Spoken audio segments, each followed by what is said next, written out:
Voilà. Bon, bonjour pour notre rendez-vous hebdomadaire. Alors vous savez, c'est vrai qu'avec les consignes qui étaient données, je rêvais de pouvoir célébrer des messes avec moins de 10 personnes, tout ça, bon. Mais c'était sujet aussi à, voilà, il fallait une validation. Alors il se trouve que ce ne sera pas possible, que dès lundi, dès le déconfinement, en fait, nous ne pourrons pas encore célébrer de messe jusqu'au 2 juin. Nous ne pourrons pas non plus célébrer de baptême en petit comité. Voilà. Il me semble important en tout cas de se rappeler une petite chose, c'est que l'Eucharistie est peut-être un don.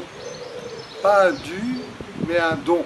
Et c'est vrai qu'on peut avoir le désir de réclamer, d'exprimer sa souffrance, ça c'est vrai, de ne pas pouvoir communier, de ne pas pouvoir vivre d'Eucharistie, mais prenons-le peut-être encore, et c'est un effort qu'on vous demande déjà depuis 50 jours, il va falloir encore continuer, peut-être continuer à préparer nos cœurs à vivre les Eucharisties, préparer nos cœurs à pouvoir communier.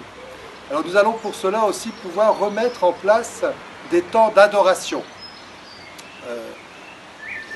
dans différents lieux. Alors vous pourrez adorer à Richelieu le vendredi matin de 10h à 11h. Avant de vous donner les jours et dates, nous allons aussi jumeler les temps d'adoration avec des temps de confession. Le pape François nous avait invités à pouvoir se confesser directement à Dieu, en tout cas de pouvoir exprimer notre repentir dans notre prière personnelle. Mais en même temps, il nous avait invités, dès que c'était possible, à pouvoir aller à la rencontre d'un prêtre pour recevoir le sacrement de réconciliation. Donc dès lundi, eh bien, nous pouvons vous proposer de recevoir ce sacrement. Donc, comme je le disais, nous allons pouvoir le vivre dans différents lieux.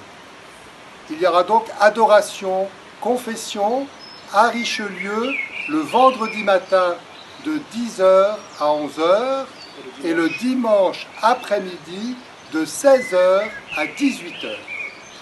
Il sera aussi possible de le vivre à Sainte-Maure le vendredi soir de 18h30 à 19h30. Et enfin, à l'île Bouchard, dans l'église Saint-Gilles, du lundi au samedi, de 11h15 à 12h15. Voilà, donc on vous propose un certain nombre de créneaux et j'espère que vous pourrez trouver le moyen de vous déplacer et de venir à la fois adorer et recevoir la miséricorde de Dieu. Il se trouve que certains parmi nous se trouvent peut-être encore un peu fragiles, ne désirant pas sortir, ne désirant pas s'exposer. À ce moment-là, il ne faut pas hésiter non plus peut-être à nous laisser un message. Alors ça peut être sur le répondeur de l'île Bouchard, ça peut être sur l'adresse mail, et nous prendrons le temps de vous répondre et de prendre rendez-vous avec vous pour venir à votre rencontre si vous le désirez, en venant chez vous. Voilà pour ce qui est en tout cas de ce que nous pouvons vivre actuellement. Alors profitez bien en tout cas de ce qui vous est proposé, accueillez-le comme un don du Seigneur qui nous permet de pouvoir l'adorer, de pouvoir recevoir sa miséricorde. Et puis bien sûr, des petites réunions peuvent être organisées. Il est possible que les prêtres, nous commencions à rencontrer tel groupe ou tel groupe. En tout cas, en toute chose, il est toujours important de respecter les gestes barrières.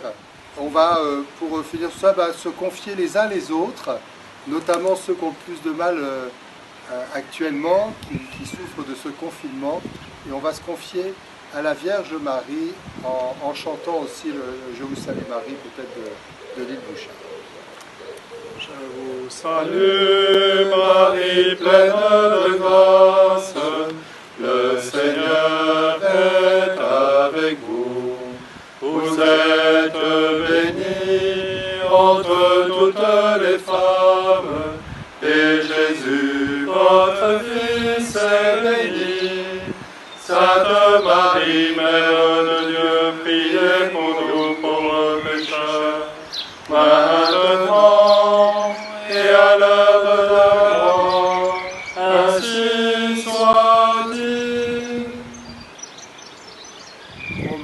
conçue sans péché, Priez pour nous qui avons recours à vous.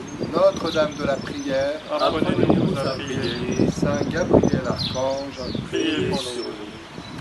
Je voudrais continuer avec un autre point plus matériel. D'accord? Rien de grave, mais je pense que c'est important qu'on vous le partage quand même. C'est sûr qu'il y a eu déjà 8 semaines, tout à fait, sans messe. Il y en aura encore 4, quoi. Une bonne douzaine de dimanches. Et il est vrai que l'Église vit de vos dons. Alors j'ai conscience qu'un certain nombre vivent aussi ont des difficultés financières suite à ce confinement. Et sachez que voilà, on prie pour vous. Maintenant, ceux qui le peuvent, s'ils peuvent participer à la vie de l'Église par un don, finalement en donnant leur quête de tous ces dimanches où ils ne sont pas venus à l'Église, etc.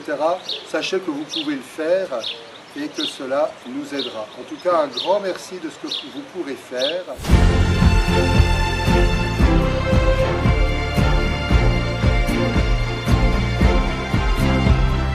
Dieu de l'univers, Dieu saint, du haut des cieux, regarde et vois ton peuple. Jamais plus nous n'irons loin de toi. Fais-nous vivre pour te chanter sans fin. Nous étions dans la nuit, aveuglés, asservis. Ta main nous libère. En prenant nos fardeaux sur le bois de la croix, tu nous as sauvés.